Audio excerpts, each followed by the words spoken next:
احمد احمدی المعروف نیر میاں صاحب قبلہ صاحب سجادہ خانقاہ عالیہ چشتیہ صابریہ احمدیہ دارالخیر اور دیار حق رضوی شریف کی بارگاہ میں نہایت ادب و احترام کے ساتھ ملتجی ہوں کہ حضور تشریف لے آئے اور اپنے کلمات و بابرکات سے میں نوازیں۔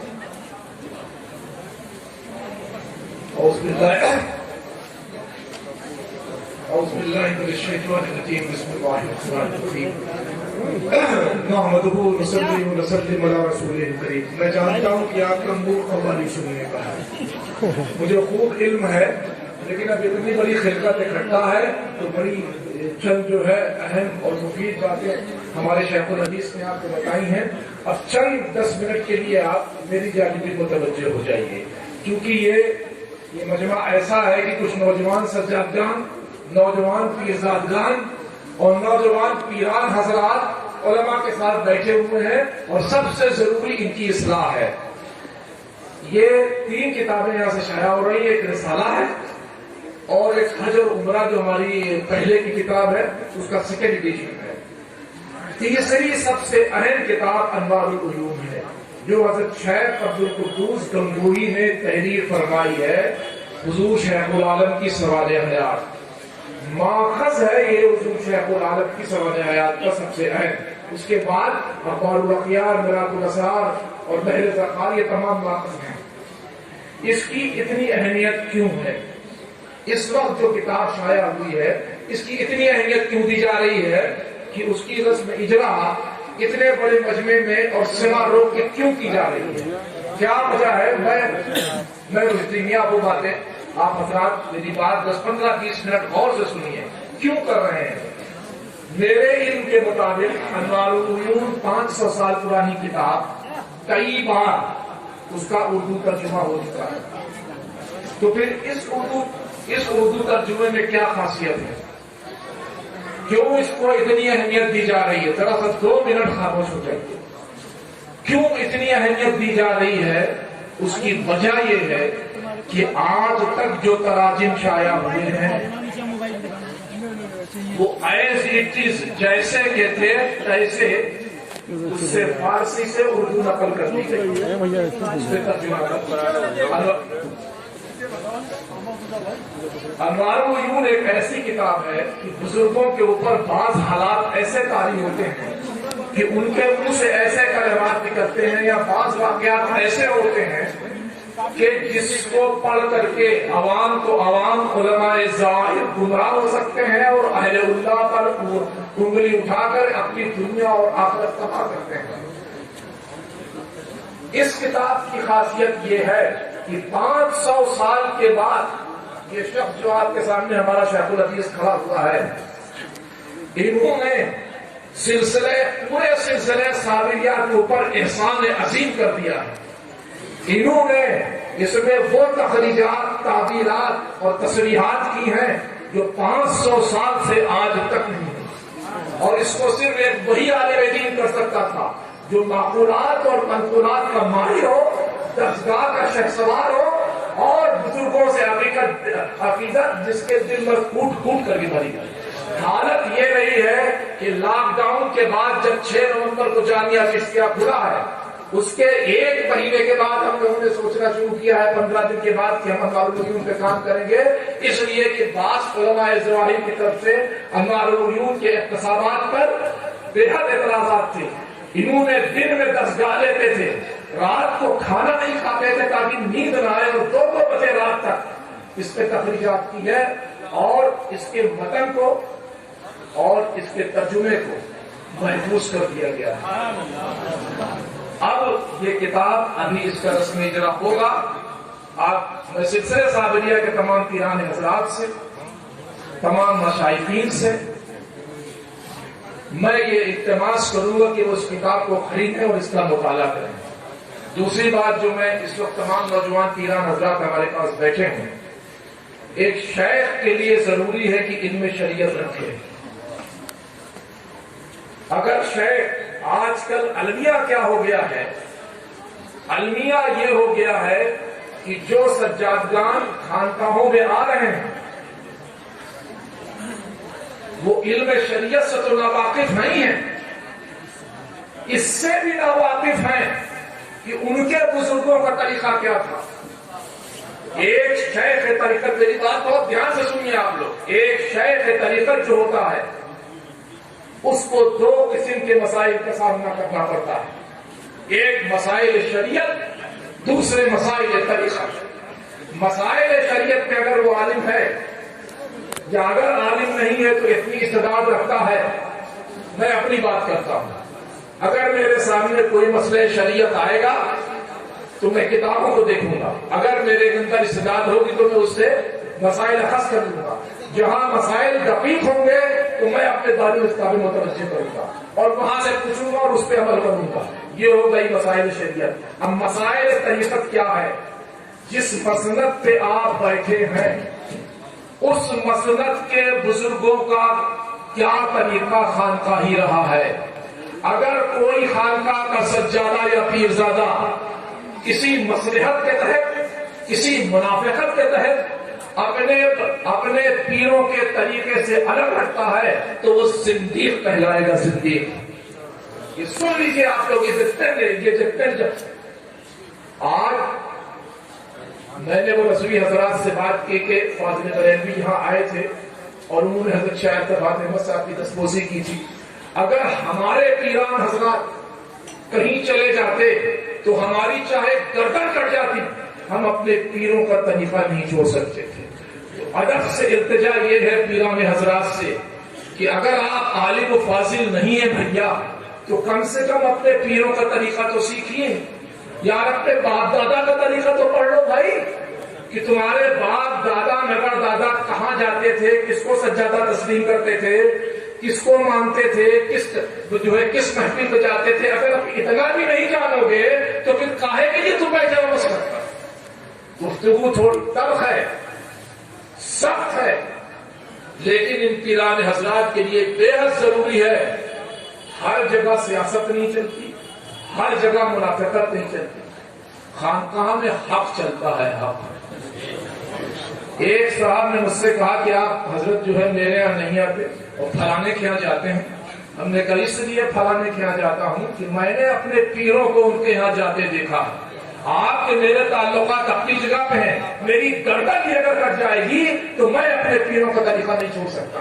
میرے مشائخ جہاں گئے ہیں، میرے مشائخ اور میرے پیروں نے جس کو تسلیم کیا ہے، چاہے آسمان اور زمین ایک ہو جائے، ہم کبھی بھی جو ہے وہ اپنے پیروں کا طریقہ نہیں چھوڑیں گے. اور جو شخص، میں آخر پھر کہہ دوں، جو شخص اپنے پیروں اور اپنے مشائخ، صرف میں آپ تمام اہل خانقاہ سے بات کر رہا ہوں، جو شخص اپنے پیروں اور اپنے مشائخ کا طریقہ چھوڑے گا وہ صدیق کہلائے گا.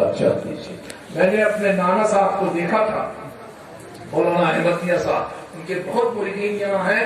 اس وقت چونکہ یہ مجلس اندر ہو رہی ہے، اس قدر بھیڑ ہے کہ پورے خانقاہ کے کیمپس میں کوئی جگہ نہیں ہے جہاں کے بھی لوگ قیام کریں. سارے کمرے فل ہیں، سارے گیسٹ ہاؤس فل ہیں، سارے اسکول فل ہیں.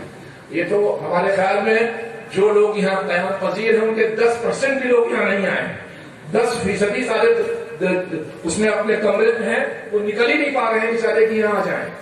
تو کہنے کا مفہوم یہ ہے کہ سیکھو طریقہ. میں نے اپنے نانا میاں کا ایک واقعہ دیکھا کہ پیر جو تھا آخر عمر میں فریکچر ہو گیا تھا. عصر کی نماز میں لوگ اٹھا کر کے الہ آباد کی خانقاہ کی مسجد میں لے آ کر کے بیٹھا دیتے تھے. پھر جو ہے وہاں عصر پڑھی جاتی تھی، مغرب عشاء. جو آپ بتائیے کہ ان کو رخصت تھی. یہ کھڑے ہیں مفتی، ان سے پوچھئے کہ کسی کا پیر ٹوٹ جائے اور وہ چل نہ پاوے تو اس کے لیے جو ہے رخصت ہے کہ نہیں؟ کہیں گے بالکل. کیوں کیا انہوں نے؟ اس لیے کیا کہ ہمارے مریدین جماعت کی اہمیت سیکھ جائیں. اس لیے کیا. ان کو کوئی حضور حضرت شاہ عبد القدوس گنگوہی نے اس پہ لکھا ہے کہ 40 یا 49 سال حضرت شیخ کا قیام یہاں پر رہا. استقرار کا عالم یہ تھا کہ جب حقق کی 3 آواز ہوتی تھی تو پہلی آواز میں جو تھی روح عالم ناسوس سے ملکوت کی طرف، اور تیسرے حق میں جو ہے جو ہوش میں آتے تھے تو جو ہے وہ پوچھتے تھے کیا بات ہے، تو کہتے تھے نماز. 49 سال وہ مخلص شاہ صاحب حق حق کر کے اور بہرام شاہ آگے چلتے رہے، اور 49 سال جامع مسجد میں حضرت کی تکبیر اولیٰ نہیں قضا ہو پائی. یہ کیوں کیا؟ یہ کیوں کیا؟ میسج دیا، پیغام دیا اپنے مریدین کو کہ جماعت اور جو ہے با جماعت نماز کی کیا اہمیت ہے۔ صرف میں یہ مجھے اس قدر آج کل افسوس اور قلق ہو رہا ہے اس بات پر، اس بھری ہر جگہ سیاست بھی، ہر جگہ منافقت بھی ہے۔ جس خانقاہ میں بیٹھے ہو اپنے پیروں، ایک صاحب نے کہا کہ وہ عالم و فاضل نہیں ہو سکتا تھا، نے کہا بھیا یہ دعا کرو یہ عالم و فاضل تو زندگی بھر نہیں ہو گئے، یہ دعا کر دو کہ یہ اپنے پیروں کے طریقے کا قائم ہو جائے، بس اسی کی دعا کر دو۔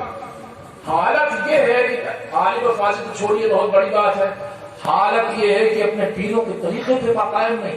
اس قدر ڈاکٹر مختار صاحب افسوس ہوتا ہے، قلق ہوتا ہے آج کل یہ نوجوان سجادگان کے حالات کو دیکھ کر کے کہ خیر ہم لوگوں کے تو ایسا ماحول ہے نہیں، ہم لوگوں میں تو اپنے دو بچوں کو، اور یہی میں اہل کلیئر کو بھی سمجھاتا ہوں، جو نوجوان آنے والے ہیں ان کو بھی سمجھاتا ہوں کہ تم شاید تم میری آواز لائف میں وہاں تک جا رہی ہو کہ تم کسی کو نہ پڑھو، شاہ عبد الرحیم صاحب کو، تمہارے خاندان کا سب سے بڑا سجادہ مسئلہ، کلیئر شریف کا سب سے بھاری بھرکم شخصیت، انہوں نے کہا کچھ مت پڑھو قرآن حدیث، صرف شاہ عبد الرحیم صاحب کو کہو، جو شاہ عبد الرحیم صاحب نے کیا اس پہ عمل کرو، چاہے دنیا ادھر کی ادھر ہو جائے۔ تو بہرحال یہ بات میں نے اس لیے کہی کہ یہ پیران حضرات جو ہیں یہ راہ راست پہ آ جائے اور اپنے مشاہد کے طریقے پر ہیں۔ اب میں اس کے رسم اجرا کے لیے دعوت دیتا ہوں، اور یہ آپ اس کتاب کو پھر چاہیں تو وہاں سے خرید سکتے ہیں، اور اس کے کچھ کام ہیں وہ آپ کے بارے میں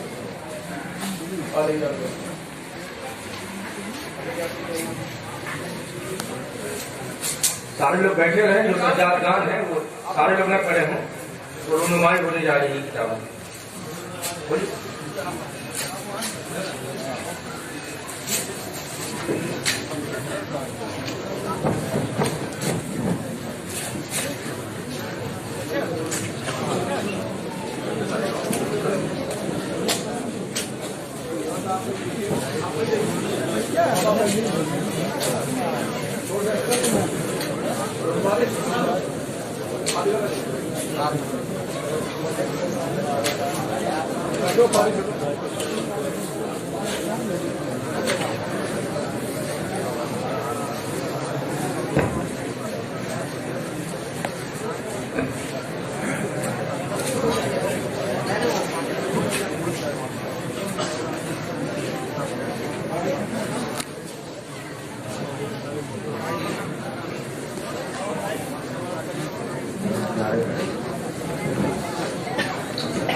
ایک بات تھوڑی سی رہ گئی ہے، 5 منٹ کو یہ تو بیٹھ جائیے، یہ تو پیران حضرات کی بات تھی۔ میں جامعہ چشتیہ کے تعلق سے بیٹھ جائیے آپ مطلب یہاں بیٹھے، جامعہ چشتیہ کے تعلق سے کہہ دوں کہ جب اس کا قیام، اب یہ مدارس اسلامیہ جو ہیں اس علاقے کے ان کے لیے ہے کہ جب اس کا شعبہ نشر و اشاعت قائم ہوا تو اس کی دیکھی دیکھا بہت سے مدارس نے اپنے یہاں شعبہ نشر و اشاعت قائم کیا، اور ان کا حشر کیا ہوا کہ سوائے پوسٹر اور اشتہار کے علاوہ ان کا نشر و اشاعت کہیں نہ قائم ہو سکا۔ ایک اور دلچسپ واقعہ میں آپ کو بتا دوں، ایک ایسا مدرسہ قائم ہوا جس کو کوئی جانتا نہیں اور اس کا شعبہ نشر و اشاعت قائم ہو گیا۔ میری بڑی بات دلچسپ لطیفہ میں آپ کو بتاؤں کیا ہے۔ جامعہ چشتیہ کا شعبہ نشر و اشاعت جس کو 2001 میں قائم کیا گیا تھا، 19 سال کے اس تعلیمی سفر میں 35 گرا قدر کتاب، 3 نیشنل سیمینارز اور 4 سال سے بلا کسی ناغے کے اس رسالے کو نکال رہا ہے۔ حالت یہ ہے کہ جب ہنگامے کا دور تھا، لاک ڈاؤن تھا، اس وقت بھی جامعہ کا یہ 6 ماہی مجلہ شائع ہوا۔ تو جو مدارس اس سے کمپٹیشن کرنا بڑی اچھی بات ہے، کمپٹیشن کریے لیکن ہیلتھی کمپٹیشن کیجیے۔ جامعہ چشتیہ اور ان کے مدرسین کے پاس یا ان کے اساتذہ کے پاس کوئی جادو کی چھڑی نہیں تھی، 2 چیز تھی، اخلاص نیت اور بلا کسی کو نقصان پہنچائے ہوئے اور بلا کسی کے نقل کیے ہوئے چپ چاپ بیٹھ کر کے کنسٹرکٹیولی اپنا کام کرنا، صرف یہی 3 چیزیں تھیں جس پہ آج یہ 31 سال کا یہ بڑا تعلیمی سفر اس جگہ تک آیا ہے. میں دعا کروں گا کہ اللہ تعالیٰ اس مبارک سفر کو، اس مبارک علمی سفر کو یوں قائم و دائم رکھے. اور جب تک اللہ چاہے گا، میں نے ان لوگوں کو ہمیشہ ایک بات سمجھائی کہ دیکھو، تم کبھی بھی یہ مت سوچنا کہ تم کو فلانے مدرسے کے مقابلے میں اپنا مدرسہ قائم کرنا ہے، فلانے سے مقابلہ کرنا ہے، فلانے کی نقل کرنا ہے. جس دن تم نے یہ سوچا اس دن تمہاری نیت سے اخلاص ختم ہوگا. اللہ برکت تمہارے پاس سے اٹھا لے جائے گا. اور یہی کوئی جادو کی چھڑی نہیں ہے، یا کوئی یہاں صاحب کرامت نہیں بیٹھا ہے کہ اس نے انگلی ہلا دی ہے اور کتابیں پہ کتابیں شائع ہو جا رہی ہے. نہ کوئی جادو ہے ہمارے پاس، صرف یہی اخلاص ہے. اور اگر اسی اخلاص کو دوسرے مدارس بھی لے لیں ان کو بھی ترقی ہوگی انشاءاللہ. ایسا نہیں. تو آپ لوگ الحمدللہ رب العالمین. اب جو ہے یہ چندائن ایک کتاب تھی وہ شائع ہو.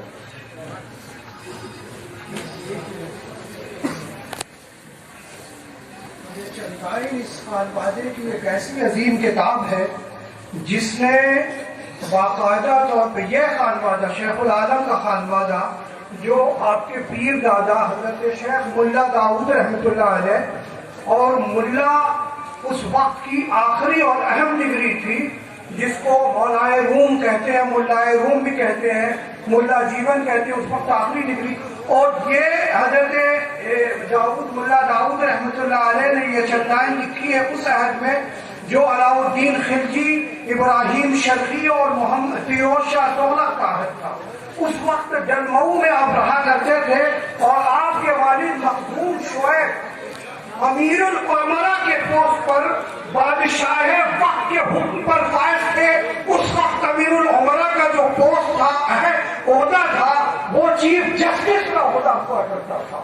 اور ڈلمئو میں ابراہیم شرقی کے حکم پر اور فیروز شاہ تغلق کے حکم پر ایک جامعہ اسلامیہ کا قیام ہوا تھا جس کے آپ سربراہ اعلیٰ بھی تھے. اس خانوادے نے گو کے علوم کے اعتبار سے بھی اور رشد و ہدایت کے اعتبار سے، تبلیغ و ارشاد کے اعتبار سے بھی بڑا عظیم اور اہم کام کیا ہے. ساتھ ہی ایک جملے پر بات اپنی ختم کر دوں کہ یہ حضرت شیخ ملا داؤد رحمۃ اللہ علیہ کی وہ شخصیت ہے کہ آئین اکبری حضرت ملا شیخ داؤد کی دلیلیں پیش کرتی ہے. طبقات ناصری منہاج سراج کی ملا داؤد کی تعریف میں اپنی دلیلیں پیش کرتی ہیں اور اس چندائن کا ذکر کرتی ہیں. منتخب التاریخ اپنے عہد کی عظیم تاریخ ہے اور معتبر ترین تاریخ ہے. اس میں چندائن اور خود حضرت ملا داؤد کے تعلق سے بڑا اہم ذکر ملتا ہے. ایک ساتھ ایک اور اہم بات آپ کو میں بتا دوں کہ نعت اور قصیدے اور مثنوی کے ہندوستان کے سب سے پہلے موجد اور خالق حضرت شیخ ملا داؤد رحمۃ اللہ علیہ ہیں. اب تک دنیا کو یہ معلوم ہے کہ حضرت نظام الدین محبوب الہی کے سلسلے کے پوتے حضرت بندہ نواز گیسو دراز رضی اللہ عنہ ہی نعت کے پہلے خالق ہے. لیکن آپ کو علم ہونا چاہیے کہ نعت کے پہلے خالق حضرت شیخ ملا داؤد رحمۃ اللہ علیہ ہے. یہ حضرت شیخ بندہ نواز گیسو دراز نہیں ہے. مثنوی کے سب سے پہلے خالق فن مثنوی کے حضرت شیخ ملا داؤد رحمۃ اللہ علیہ ہے، یعنی شیخ العالم کے دادا علیہ الرحمہ.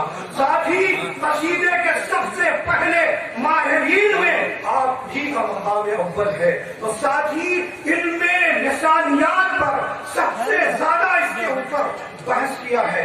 اور تمام اس زمانے کے روحانیون، ابراہیم اور اہل اللہ جو اپنے وقت کے اہم ترین اہل اللہ تھے، سب نے اس کتاب کی خراج عقیدت اس کتاب پہ اپنی پیش کی. اور یہ نعت سینٹر سے لکھی کتاب ہے جس میں اس پہ بھی لسانیات شیخ العالم کے دادا علی رحمہ ملا داؤد کے لسانیات ہیں.